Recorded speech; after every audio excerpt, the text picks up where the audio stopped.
everybody. Welcome. Super excited for this new feature and our guests today. So first, let me introduce what we're doing. As you guys may know, February is Black History Month, and that brings attention to the unique struggles and triumphs of our Black community. And here at NISOA, we're focused on being an inclusive organization and using our platform for good. With that said, we are excited to spotlight our successful members and use our platform to share their stories and bring us a little closer together in understanding and supporting one another. So our first feature for Black History Month is Tony Obas. Welcome, Tony. Hey, how are you doing, Tori? Amazing. I'm so thrilled to have you. Thanks so much for joining and telling us a little bit about yourself. Thanks for having me. Yeah, and if those who may not know Tony, Tony is North Texas, ISOA. He's in Fresco. I imagine you're having some warm weather there as well. Yes. I'm enjoying it right now. And he's been a member since 1994, so throwback. I'm sure we'll hear some good history from you. Excited about that. Yes, definitely. Let me know what you want to know. And your college career highlight, officiating your first college game as a college student. So that must have been surreal. And then, of course, working NCAA playoffs as you have been very successful in your collegiate career. And of course, working with other professional and FIFA referees are a highlight for us all. So thrilled to have you, Tony. And without further ado, let's get started. Let's do it. So first, can you introduce yourself a little bit to the group? Yes, my name is Tony Obas. I've been, like Tori said, I've been a member of NISOA since 1994. I like to tease some of my referees that I've refereed with your dad and you. So there's a particular one out in South Texas I like to tease about that. But I've been enjoying my career, live here in Frisco, Texas, and a member of North Texas NISOA. Fantastic. So we'll go ahead and just dive right in. What does Black history mean to you? Black history means to me is it's all about inclusivity, learning about different Black people, different Black that did some kind of contribution to the country. Not necessarily always African Americans, but we've got Haitian Americans, Nigerian Americans, all different types, and not just on the grand scale. Like learning about the Martin Luther Kings, learning about Malcolm X, learning about Rosa Parks. You want to learn about some of the Blacks that's done things in your community. For example, here in a neighboring city, Plano, Texas, has the first Black mayor, and he happens to be Haitian. So and that's particularly exciting for me because my parents are from Haiti. So English is actually my second language, and I've used it a couple of times on the field. So I've benefited from that. So so that's what Black history means to me. Just learning what you can, what you don't know. Don't be afraid to ask, stuff like that. That's amazing. I had no idea. I didn't know that about you. That's wonderful. Yes. So tell us a little bit about your experience being a minority, being underrepresented group amongst officials. I can certainly relate as a female, but that is certainly distinctively different. And I'm very much curious to hear about your unique experience and what it's been like for you. It's been good and bad at some, obviously on two stages of my career.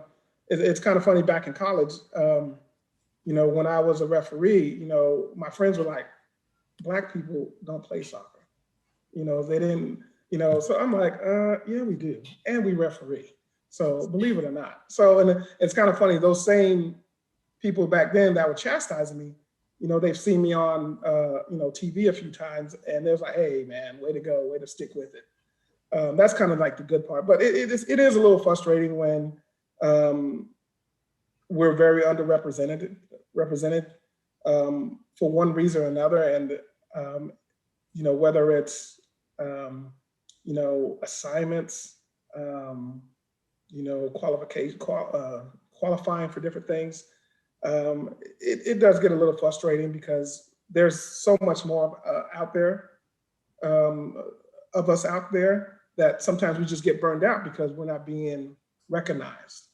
And that I hope, and I see NASOA doing a good job making that change so we can be represented just like the females. I know, females are being underrepresented, but they're coming up. So now, I'd like to see, African Americans, Blacks come up to that same stage as some of the females that we have out there. Yeah, can certainly agree. And I can hear the frustration and can certainly relate, right? Because, we always talk about control the controllables, but still it doesn't mean those uncontrollables don't frustrate us, right? Yes, and that is true. Pile up, right? You think you do everything right, and it's still, it feels like it's still not enough. So, what do we, and that's what some people, they get burned out and they forget it. Me, myself, I was just like, you know what? Nah, I'm going to keep pushing. I was fortunate here in Texas. I had some people to help me push, to help me out. And it was kind of funny because living out in West Texas where I went to school, I was kind of like the resident AR, assistant referee. So I was able to soak up a lot of the stuff that the guys that are now in the pros, when they were coming up, they would go out to West Texas and do matches. And I soaked up from sitting on them and learning from them. And this is where it got to me where I'm at. So, but it took a lot of patience. It did. It took a lot of patience. And here I am. Amazing. Well, perseverance is certainly the other keyword there in that. Yes. And we're excited to hear more about your journey today. So for those that may not know, Black History Month was created in the second week of February to coincide with the birthdays of Abraham Lincoln on February 12th and Frederick Douglass on the 20th. Scholars have acknowledged the importance of these men. Who are some of the icons that have inspired you and that you've looked up to in your journey, and why? In life or in soccer? Or both? A bit of both. Aren't they the same thing sometimes? Yeah, one I'd have to say my parents. And I'll start off with them because one, again, like I said, they came from Haiti. They didn't know English very well. My dad likes to joke that he learned English watching Sanford and Son. So, and I'm glad that he didn't name me after, one of the characters on the show. So, that's one of my icons because the way they came to this country and to get to where they're at is so inspiring to me. Outside of the family, you would think, I would say, Dr. King, he came up, he's went through his battles. And he made, made it right and came in through, unfortunately, he passed away too early, but I consider him an icon. Also, John Lewis, John Lewis came in with, if you see something, say something, get in good trouble, necessary trouble, and I love that because there's a lot of stuff that in America that, we kind of push under the table, hide on the table. And in order for us to change, we have to say something, don't be scared to ask the difficult questions. I've got friends of mine now that they ask me, hey, tell me about this, whether it's life or soccer. So, and that's some of the things that I use him as an icon. Within the sport, going back to our sport, Pele, he changed our sport.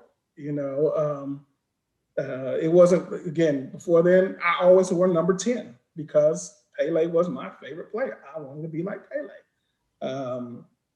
I would say an icon probably, in our generation, within our sport, Brianna Scurry. The first Black woman to win a World Cup medal.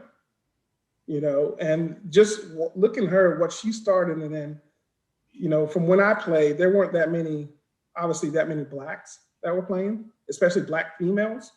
And now you look, Some of, it's cool because, here in Dallas, I get to see a lot of these players, they, you know, start off in the youth league and they went to their academy league. And now some of them are in the NWSL. Some of them are on the World Cup roster. So it's actually pretty cool to see that growth. And I use her as one of the icons, in my opinion. So. Yeah, I love it. I think even in the NWSL draft this year, there was the most ever Black females drafted. Yes, I remember it was that like is 4 so or true. 5. That is so true. Very So cool. whenever I see stuff like that, I was like, yeah, all right, we're coming. Exactly. Coming around. I love it. It's cool. So, we got to throw some difficult questions at you as well. In today's society, it's certainly complex and it's continuously challenging for officials to kind of come together, especially with the use of social media, or the overuse, if you will, of social media. But, however, sport is one thing that unites us. It brings us together. It truly is a unifying activity, and we're all equals out on that field. And that's one of the beautiful things about it. Do you have advice to officials who find themselves in a locker room working with others that don't necessarily maybe look or think like them? Honestly, I've never come up, when I go into the locker room, we all have a job to do. Whether we have, different opinions on one subject or another, but at the end of the day, we're a team. We have to work together and make it right, and in the benefit of the game and the players, because it's not about us. We want to be. Well, I've always said, hey, the best game that you can ever have is when you walk on the field and a player goes, "Who was that? Who was the referee on the game?" Because you are not noticeable. You don't impact the game. But that's the biggest advice I can tell somebody is, check your ego at the door, check your opinions at the door. You're a family. And I've always used that. I mean, we're a referee family. Even the best families have some kind of form of dysfunction, and we're going to have some kind of dysfunction.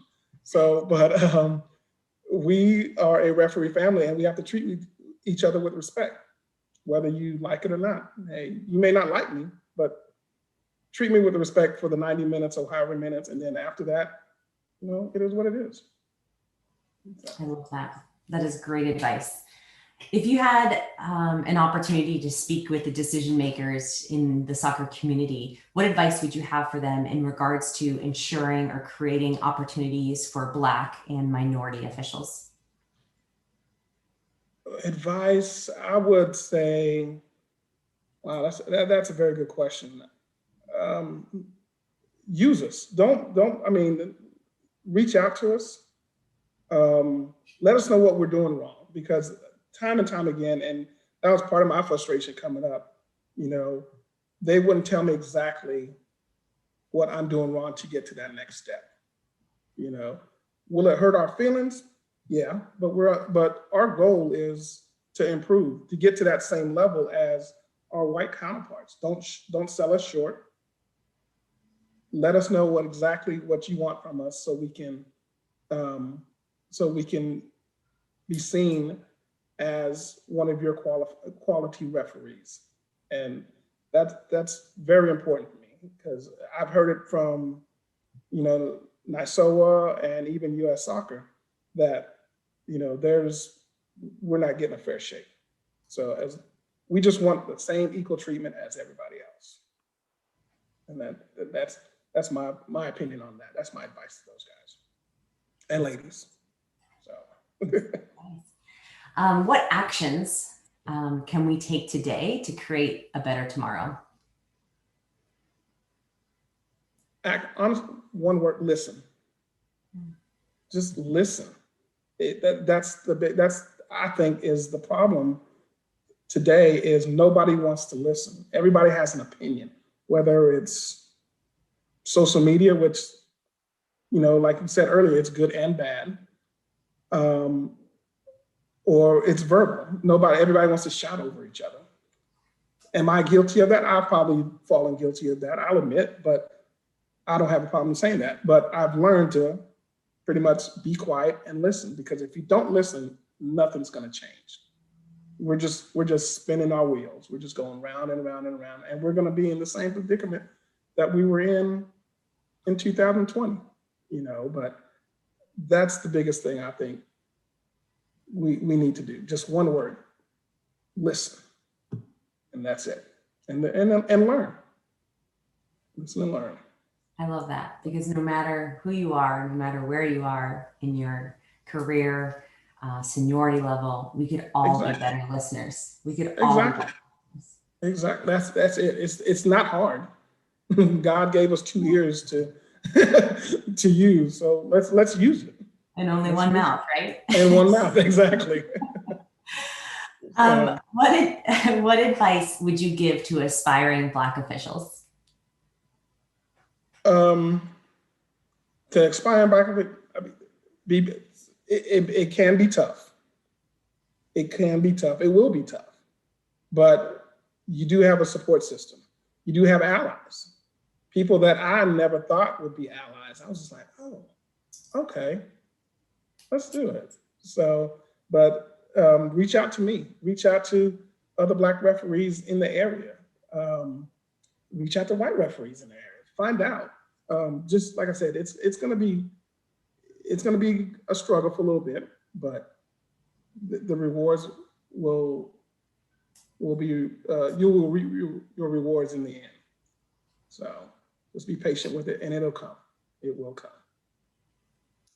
We say mentorship is one of the great attributes of this game, and the camaraderie that we have, but I couldn't agree more. It's just finding a mentor, someone you can look up to, someone that looks like you, that you can relate to in a lot of ways, that helps us all. So that's great. Exactly. So when we talk about Black History Month, it's not just about celebrating the progress in the history, but it's also about looking forward and what's ahead. What does your ideal future look like? My ideal future looks like, first one, to me, Black history is not just Black History Month. It's from January to December, January 1st to December 31st. So my future, I would see with our sport, I would love to see more Blacks on the professional level, or doing, on the, maybe a few Final Fours, or in that aspect. In the future, in life, that we will actually, like I said earlier, just listen. We're gonna disagree. We're gonna disagree. That's just life. But we just have to move forward, be patient, take your lumps and bruises, and persevere. And I think we can honestly do that and be successful with it. I love it. Well, I've really enjoyed this conversation. Is there anything else that you'd like to add that we didn't have an opportunity to touch on? Not that I know of. I think, I think with NYSOA and the way it's going, I think there's a bright future with Black referees. I hope it transfers over to, obviously, U.S. soccer. I know there's some works going on behind the scenes. It's frustrating now, but I think we can see some positive changes coming through with the leadership that we have in both organizations. I think it's going to happen. I love your optimism, and I share that. Having my MLS debut this past season was just such a surreal experience, but also to share it with someone like a John Freeman, who had been working so hard to get to that level, and has proven himself time and time again that he is capable at competing at that level, and did such an amazing job in his matches. That he did. I was happy with John. I was hopefully I was one of the first persons to say, hey, good job. I texted him, I said, good job, keep it up. We're rooting for him. We're rooting for him, and for the ladies and yourself. We're kind of in the same area. Some of the ladies that came before you went through some struggles. and paved the way for you. Hopefully, John took his lumps and he got to where he was at, and he's paving the way for others coming up. So that's what I like. So. Mm-hmm. And that's what we all got to do. We got to Yes. pave our way and, reach down and lift everybody else up over top of us. And that's what this world's about. There's no group not struggling. We're all struggling more or less in different areas. I agree. That is true. That is true. It's been really enlightening getting to hear from you and listen to your story. Thank you very much. I do appreciate you having me, being the first one on. So I put a lot of pressure on myself. No pressure. You were eloquent. I was taking notes. I had no idea that you were from Haiti and English was your second language. So I thought English. My parents are from Haiti, and again, I've used it a couple of times on the field where a Spanish speaker would speak to me in Spanish. I don't know what he's saying. And then I'll turn around and speak to him in Creole, and he doesn't know what I'm saying. So he just walks away, and I'm like, boom, game over. I won. So that's amazing. I love it. I think that is super cool. And the fact that you give, prelude to your parents. And you mentioned Pele, and obviously Brown Scurry is big fans of that I am of well. And of course, your advice to listen, I think, was spot on for anybody at any level, which hopefully we can all learn from. But thank you again for taking the time and sharing your journey. I know it takes courage to be vulnerable and to come out here and do this. So I appreciate you taking that time. It means a lot to our community, and hopefully, I know it was encouraging for me. It was certainly informative, and I really appreciate you taking time to share these unique stories and your advice, which I thought were quite spot on, and I look forward to listening more, but helping to bring us all together and closer to understanding each other and appreciating our differences for what they are. So thank you, Tony. We appreciate you. I look forward to hearing you speak Creole in our next conversation. You and my parents. I love it. Well, thank you so much, Tony, and happy Black History Month. And we look forward to connecting soon. Thank you so much for having me. Have a good night. You too. Cheers. Bye.